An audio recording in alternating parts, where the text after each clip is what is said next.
नमस्कार। हम अकबर की राजपूत नीति और विभिन्न नीतियों पर चर्चा कर रहे हैं। अभी हम अकबर की विजय नीति पर भी चर्चा कर रहे हैं, जैसे कि हमने महाराणा प्रताप के साथ उनके युद्ध का भी पिछले वीडियो में विवरण दिया था, बातचीत करने का प्रयास किया था। इस वीडियो में हम गढ़कटंगा की रानी दुर्गावती के बारे में बात करेंगे। रानी दुर्गावती कौन थी? सबसे पहले तो हम आपको ये बताएंगे। रानी दुर्गावती गढ़कटंगा की रानी थी और वो चंदेल राजकुमारी, ये चंदेल राजा थे कीरत सिंह, महोबा के राजा, उनकी पुत्री थी। और बचपन से ही वो बड़ी, देखने में भी खूब सुंदर, और वो अपनी वीरता और पराक्रम के लिए वो बहुत विख्यात थी। और उनके ससुर संग्राम शाह ने उनको देखा तो उन्होंने अपने पुत्र दलपत शाह के साथ उनका विवाह निश्चित किया। पर और रानी गढ़कटंगा आ गई या रानी बन गई। उनका एक पुत्र था वीर नारायण, लेकिन ये दुर्भाग्य था रानी का कि बहुत ही कम समय में दलपत शाह की मृत्यु हो गई। और उनका जो पुत्र वीर नारायण था वो बहुत छोटा था, इसलिए उसको नाम पर रानी ने वहाँ शासन करना शुरू कर दिया। वीर नारायण को गद्दी बिठाकर उसके नाम पर उन्होंने शासन किया। रानी दुर्गावती ने लगभग 15 वर्ष तक इस क्षेत्र में शासन किया और 15 वर्ष तक उन्होंने इस क्षेत्र की बड़ी प्रगति हुई। कहा जाता है कि यहाँ सोने चांदी के सिक्कों का प्रचलन हो गया और ये छोटा सा राज्य था जो कि सुख और समृद्धि से भरा हुआ था। रानी परोपकार के बहुत कार्य करती थी, जन सेवा के कार्य करती थी, जनता को किस चीज की आवश्यकता है वो इसको देखती थी। कहा जाता है कि उन्होंने पानी के लिए 52 तलैया खुदवाई। जबलपुर में बहुत से ताल तालाब हैं, वैसे भी देखा जा सकता है कि उस क्षेत्र में बहुत से ताल तालाब हैं। ये सब गौड़ रानी के द्वारा बनवाए गए थे। इस प्रकार रानी ने उस क्षेत्र की बहुत तरक्की की। लेकिन ये मुगल बादशाह अकबर को कहाँ ये बात स्वीकार थी, तो अकबर ने रानी को कई बार अधीनता स्वीकार करने का प्रस्ताव भेजा, लेकिन रानी ने उस प्रस्ताव को विनम्रता पूर्वक इनकार कर दिया। तो अकबर ने बल्कि रानी के जो मंत्री थे आधार सिंह, जिनके नाम पर वहां पर आधार ताल एरिया है एक पूरा, वो आधार सिंह जो है वो स्वयं आगरा गए और उन्होंने अकबर के दरबार में उपस्थिति दर्ज कराई।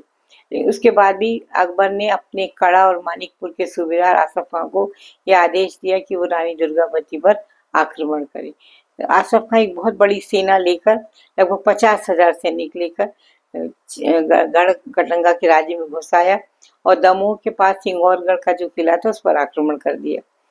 रानी दुर्गावती वहां से किसी तरह से बचकर निकल आई और यहाँ दमोह रोड से सीधे आते हुए ये कटंगा क्षेत्र में आ गई और नर्रई नाले के पास दोबारा आसफ खां भी पीछा करता हुआ आया और नर्रई नाले के वहां पर जो है युद्ध हुआ।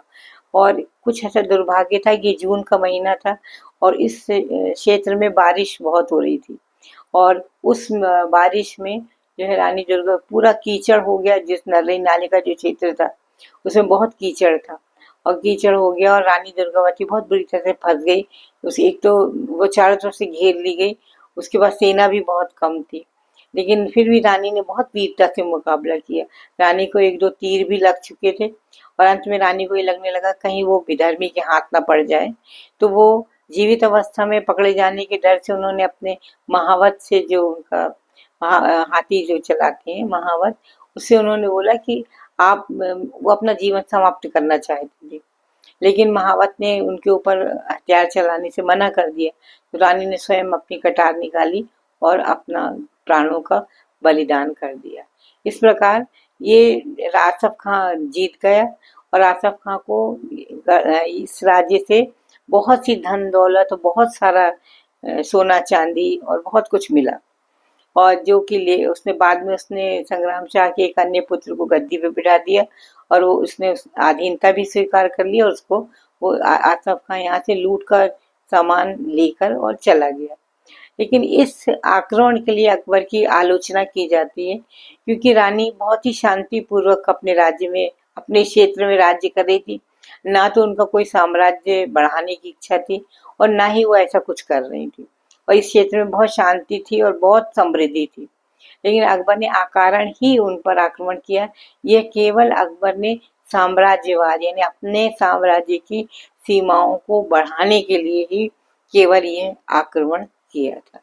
और इसमें इस आक्रमण के द्वारा अकबर को बहुत धनराशि प्राप्त हुई और एक उसका राज्य का एक्सपांशन भी हुआ।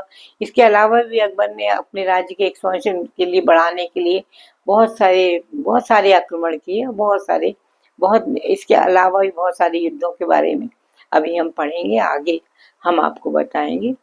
ये रानी दुर्गावती का बलिदान जो है बहुत ही ज़्यादा सेलिब्रेट किया जाता है मध्य प्रदेश में। उसको बहुत ज़्यादा रानी दुर्गावती को बहुत ही गौरवपूर्ण ढंग से उनका नाम लिया जाता है।